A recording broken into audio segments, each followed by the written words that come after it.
됐습니다. 매체별로는 SNS가 29.80%로 가장 높은 수치를 기록했고, 그 뒤로는 네이버 17.46%, 커뮤니티는 17.25%, 유튜브는 10.74로 제보되었습니다.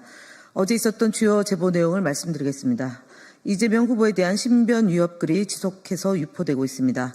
5월 28일 DC 인사이드 커뮤니티의 한 이용자는 이재명 후보가 과거 부산에서 피습당한 사진을 공유하며 그냥 암살밖에 답이 없다는 신변 위협글을 게시했습니다.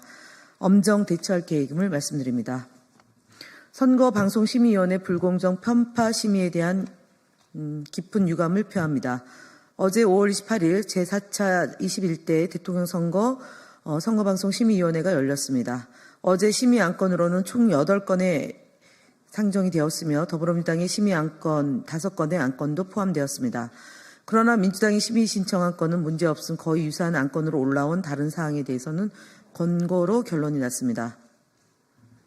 회의 진행도 엉터리였습니다. 채널A 프로그램 심의 과정에서 채널A와 TV조선을 포함한 종편 방송사에 근무한 이력의 위원이 이의가 있다며 심사 시작도 전에 의사진행 발언이다. 상기한 이례적인 의사진행 발언을 허용한 위원장은 심의 안건 내용을 설명하면서 위원님들 발언하시죠. 그런데 이번 건은 이라며 발언에 앞서 사족을 붙여 다른 위원들이 이미 편향적인 선입견을 갖도록 압박을 가했고 이건 좀 이라며 사전 결론을 내리는 회의 진행 방식이었다는 점에 대해서 유감을 표합니다. 방송통신심의위원회는 방송의 공공성 및 공정성을 보장하고 정보통신의 건전한 문화를 창달하며 올바른 이용 환경을 조성하기 위해 설립된 민간 독립기구입니다.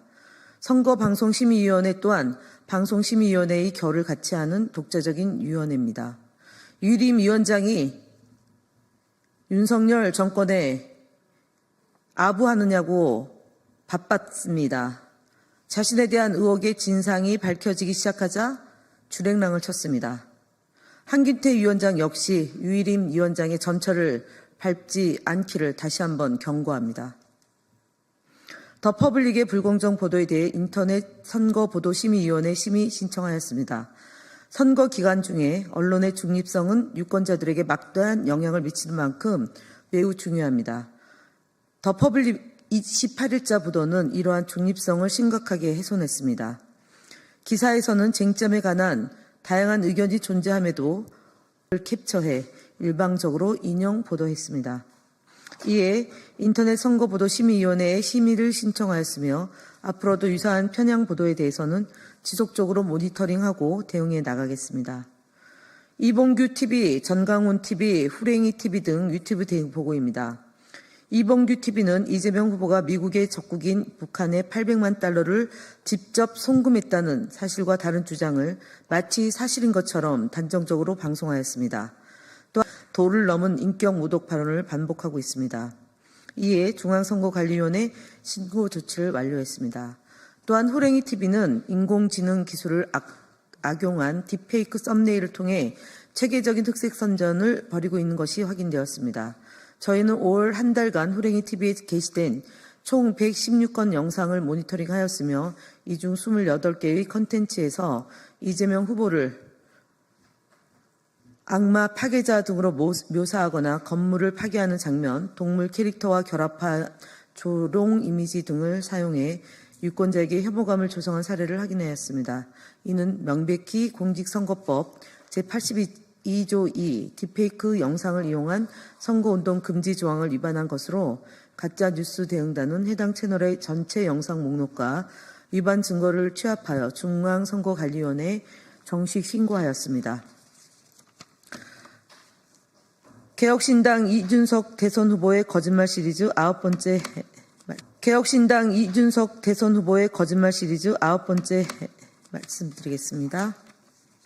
이준석 개혁신당 대선 후보는 2024년 2월 28일 자신의 페이스북에 문명사회에서 연자제에 동의할 사람이 없습니다. 저는 여야 불문하고 가족 일탈을 해당 정치인과 묶어서 비판하는 것을 지향했다라고 해당 정치인과 묶어서 비판하는 것을 지향했다라고 주장한 바 있습니다.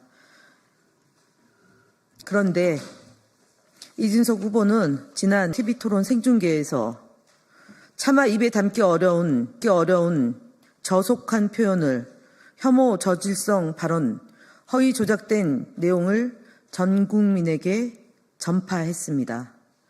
이에 대해 진정성 있는 사과는커녕 오늘 긴급 기자회견을 열어서 반복해서 전 국민을 대상으로 2차 가해를 저질렀습니다. 연좌제에 동의할 사람이 없다며 상식적인 척